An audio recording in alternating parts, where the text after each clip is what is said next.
Hi adventurers, and welcome to another unboxing video. Although it's been quite some time since I've done an unboxing video. However, I am pleased to announce that recently I purchased this beautiful box that you see before you, the Dungeons & Dragons Heroes of the Borderlands Starter Set. Now, first off, I wanted to say that when I saw this, I was blown away. First of all, because it's very thick, and when I grabbed it off of the shelf, it's very heavy. I mean, this thing probably weighs like 5 pounds, and I've purchased several starter sets in the past, and none of them come even close to the value and to the overall contents of this starter set are just, I would say, if not double, if not triple of what other starter sets have provided in the past. Now, this has an MSRP of $49.99. I bought this at my local Barnes & Noble here in South Florida. However, I'm sure that your local comic book store probably will have it in stock. I wanted to mention as well that this is one of the first starter sets that I've seen that includes plenty of high quality components. And that is very enheartening, because oftentimes the starter sets will have like lower quality components, or they'll just have a few tokens. I mean, this has quite a bit. So let's go ahead and unbox this beautiful, beautiful game. Alrighty. And just to tell you the contents very quickly. So this starter set comes with a quick start guide. It comes with a play guide. Not one, but 3 adventure booklets, which are all separate but linked. So you can simultaneously play all 3, or you can go from one to the other, and you can stop when you finish an encounter, and then you can just venture to one of the other booklets. It has 9 double-sided poster maps. It has 5 handouts, a combat tracker, 8 character class boards. Now, I will mention that this starter set only comes with the 4 iconic classes. So that's the cleric, that's the fighter, that's the wizard, and then the thief or rogue. So it says 8, but it gives you 2 of each. There are 210 cards for characters, items, monsters, NPCs, and spells. 273 tokens for monsters, terrain, and resources, and 11 game dice. I mean, wow, like that's quite a lot, right? So here's the quick start guide. So basically what this does is it tells you what's inside the box, and it gives you an introduction if you've never played Dungeons & Dragons before. It'll tell you in step how to use the starter set, so that way you can go ahead and play. I have to say that after reading through this, it's very, very, very friendly to new players. And here you can see a little bit of the components. So here you can see the components of what the box has. So here we have the play guide. This is a reference booklet. So I would say that this is probably akin to a simpler version of the player's manual. And it's kind of combined with the Dungeon Master Manual as well. So you can look at it. It has actions. It explains to you, how to roll. It explains to you how to play the game. And as always, beautiful illustrations. Very beautiful illustrations. And what I like about this is that it goes section by section, and it explains to you what each of the components do in the game. So the starter set, I would say, is very comprehensive. Here we have the Wilderness Adventure booklet, And this will be used by the dungeon master for all of the wilderness encounters. And just to flip through this a little bit, I mean, look at this. And obviously, for those of you who have played Dungeons and Dragons before, this is very familiar to you. But I have to say that it's very good quality. Very, very good quality. What I like about this too is that if you've never DM'd before, it makes it super easy. And you can just like plug and play. So very nice. The second adventure booklet here is the Keep on the Borderlands. My wife and I are going to play this today, actually. We're going to get started here. And it's kind of like a town that has, you know, shops and things that you can do, interact with NPCs. And it explains to you like what each of the shops are, for example. So you can see here we have the smithy, and then here we have the provisioner shop, and it will tell you like what you can do there and what you can buy there. So as a DM, you have the tools to explain. And let me see here. There's a bank, there's a trader shop, there's a tavern, a traveler's inn, and a temple, a guild house. So you've got all sorts of things that you can explore in the keep. The wilderness is mainly monster encounters. I didn't really explain that before. So basically, you're going to do a lot of combat here in this area, in this wilderness. Yeah, so here you can see some of the maps. And I'll pull up the maps for you so that way you can see them in better detail. And then the last adventure booklet is the Caves of Chaos, right? So the Caves of Chaos is basically it's a very intricate system of caves, and there's a lot of treasure in there, but there's a lot of risk. So, you know, you've got the ogre lair, for example. For those of you who have played Dungeons and Dragons, you'll know that ogres are not very fun, especially if you're low level, you know. Here's the hobgoblin lair. So you can see there's a lot of encounters here. You're basically just going from monster room to monster room. And then to illustrate the treasures that you'll find within, you'll see this little treasure chest here. Now, what I thought was really cool, I haven't even gotten this far, so I'm exploring many of this by the first time with you, is there's this nice little letter that is written by someone by the name of Winvarl, the Castellan of the Keep. And you have a letter here, which I imagine may be part of an encounter or part of a quest. And look at this. Like, they even have sheets for what the provisioner sales. So you can see here, like, this is the provisioner, what they have for sale. Here they have, this is pretty neat, I have to say. This is the Drunken Dragon, which I imagine is a tavern. And here's the menu of the drinks and the food and the desserts. And that's pretty cool. And there's an item here that is scratched off, which I guess that means they're either out of stock or they're no longer selling it. That's pretty cool. Here, I guess this is from the temple. You have the sacred services, and you can see what services they provide and how much they cost. I'm so impressed. Like, honestly, like, I'm genuinely impressed. This is pretty cool. Here you have the trader and what they sell, the prices and illustrations of how the items look like. I have to say, before I continue, like, that's super helpful for new players, particularly players that have never played a role-playing game before, because it gives you an idea of how the items look like.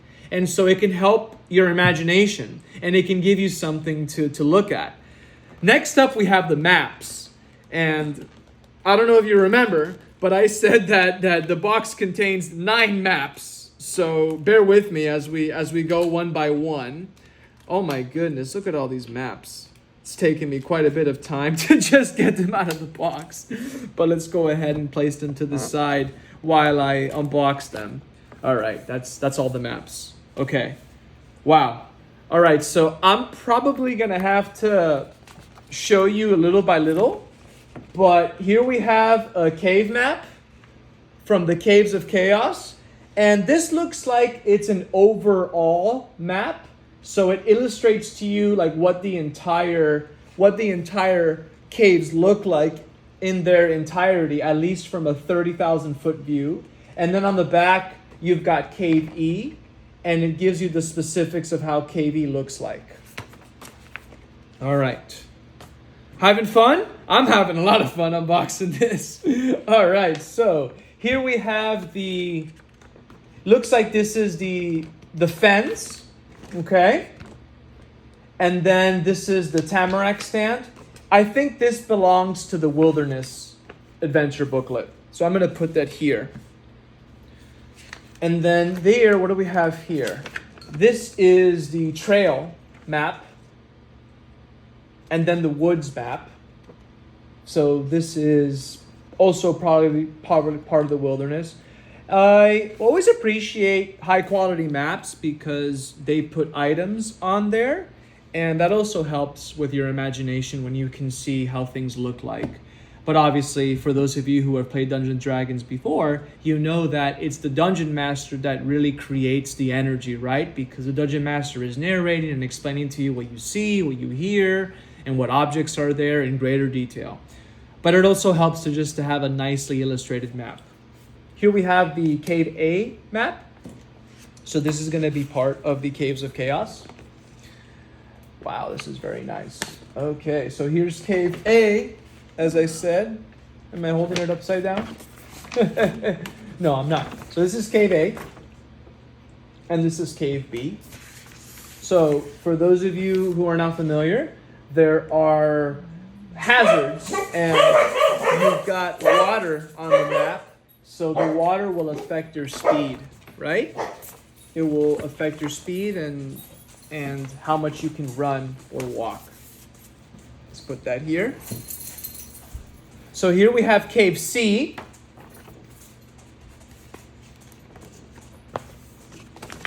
Let's see. A little bit hard to unfold. Bear with me, please. So here we have Cave D, I guess. Yes, this is Cave D. And then here we have Cave C. And every single map, if you haven't noticed up until now, it has a compass. So it will tell you which of the cardinal directions that you're moving in, which sometimes is actually important depending on the encounter. Here we have Cave F and Cave G. So take a look at this. These are, again, beautifully illustrated maps, and all the caves are different. And I'm very interested because some of these caves you can tell that there are different monsters that live in the caves. And depending on the type of monster that they're either going to be more intelligent, like humans and other races, or they're going to be less intelligent, more like vermin. So you can tell that obviously if they're sleeping in beds, they're a little bit more dignified. Here we have Cave I. Lots of tables here in this one. I guess tables made out of... Oh, they're not tables, actually. They look like tables. No, they're actually columns that have been knocked over. They look like tables for a second. And then here we have Cave H. And Cave H is very bare bones. Not much going on in there. Probably going to be a very dangerous encounter, knowing how Dungeons & Dragons works. And then we have two more maps. So here we have Cave J, and I guess Cave K. So here's Cave K. And then here's Cave J. Again, notice the stark differences between some of the caves and the caverns. Some are more occupied than others. And then the last map, which I imagine this belongs to the keep. Yeah, it's the keep. So here's the 30,000 foot view of how the keep looks like.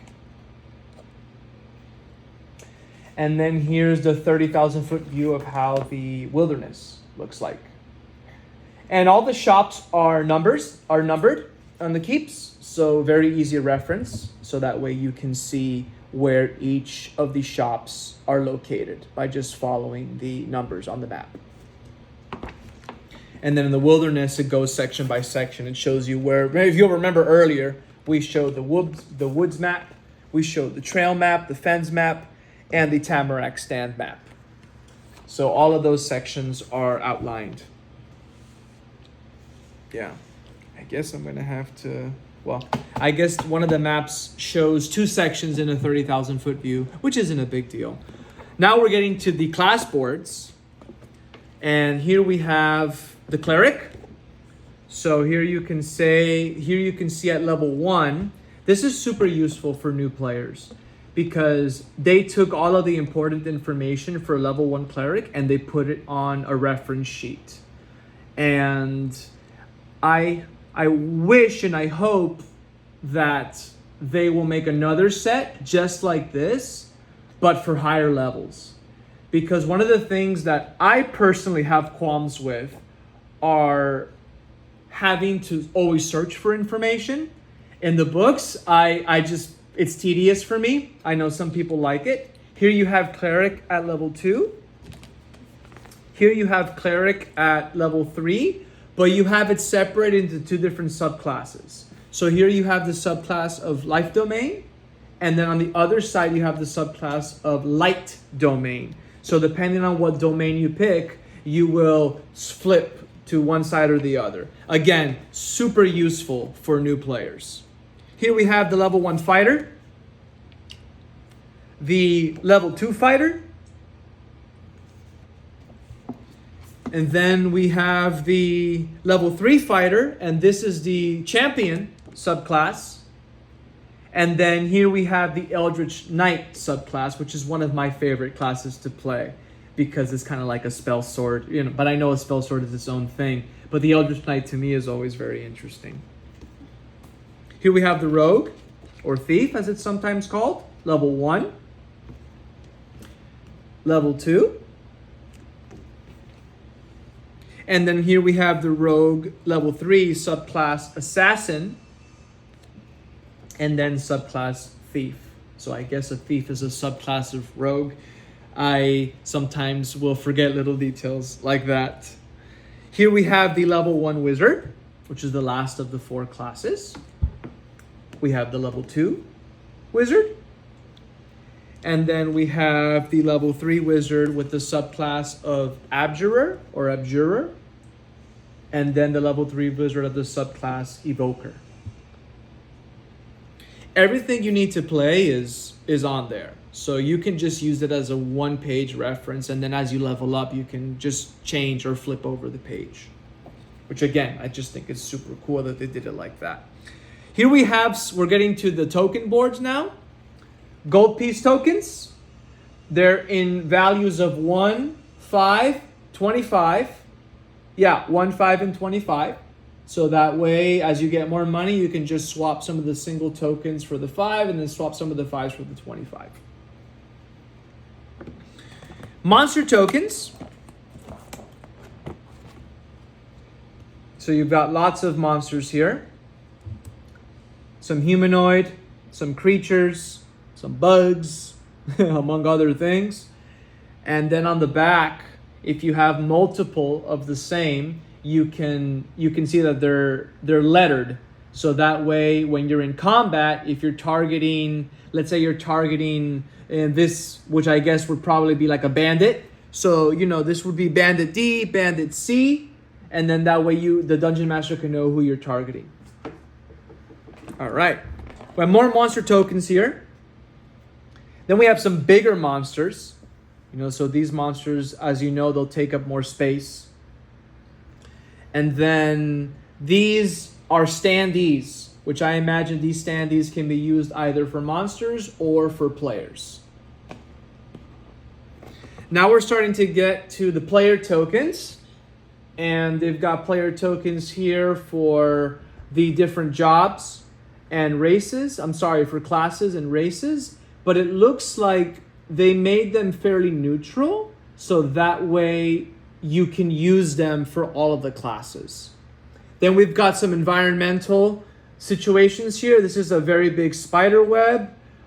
This looks like it's a very big hole. This is a little caravan cart thing. This is like a lumber, a tree that's been chopped down. This looks like a sort of trap, if I remember correctly. And then here we have some terrain tokens that you can place on the terrain. And if you flip them over, some of the tokens, again, they'll be lettered, so that way you know which one you're referencing. Next, we're getting to some of the other tokens. We're getting to the power tokens, the hit point tokens, and you've got hit point tokens of 1 HP and of 5 HP, and then you've got gem tokens, which maybe that applies to a specific encounter. I'm not certain. All right, let's keep on. So you see how much stuff there is in here? Like, it's just crazy. Here we get to the combat tracker. This is super useful. I like the fact that they just give you lots of sheets, you know, and then you can even reuse the same sheets at least a couple times if you erase with pencil. But it looks like they give you about, I would say, at least 30, if not more, maybe 30 in here. Next we've got, oh, these are pretty neat. So here we've got some player cards that explain to you like what you can do during your turn on combat. And then we also have some of the monster cards. So I'm gonna go ahead and see if I can get this open. Let me know in the comments down below what you're thinking of this so far, because I think that this is probably one of the most exciting sets. Like when I went to Barnes & Noble with my wife and my little baby boy, we were like, I was thrilled. I was like, look what I found. It's $50. And she let me buy it. So that was very cool. I was very happy about that. My kid is only a newborn, so I don't think I'll be playing with him anytime soon. This is actually pretty hard to open, so I think I'm going to have to stop here. And then here we have the background cards. And then we have some cantrip cards and spell cards here. Here we have the NPC cards, as well as tool cards. So all of this stuff is included for easy reference, for you to play easily. And then here we have the baggies, which I thought was super cool. You get 4 of these baggies, so that way you can continue your adventure next time with all the items, and you can just keep them in one bag. That way you don't have to constantly go through the stuff and reopen it. And then last but not least, we have the 11 dice. And we've got all sorts of dice in here. We've got 6-sided die, 12-sided die, 10-sided die, 4-sided die. We've got the 20-sided die, of course. And we've got the percentage dice, and we've got the 8-sided dice as well. So that's it, everyone. This has been a very adventurous unboxing. I hope that you enjoyed it. I quite enjoyed it as well. I think next time I'll do a little video just showing how the game looks like when it's laid out, so that way you can see the starter set in action. So until next time, God bless, take care, and keep adventuring. Bye-bye for now.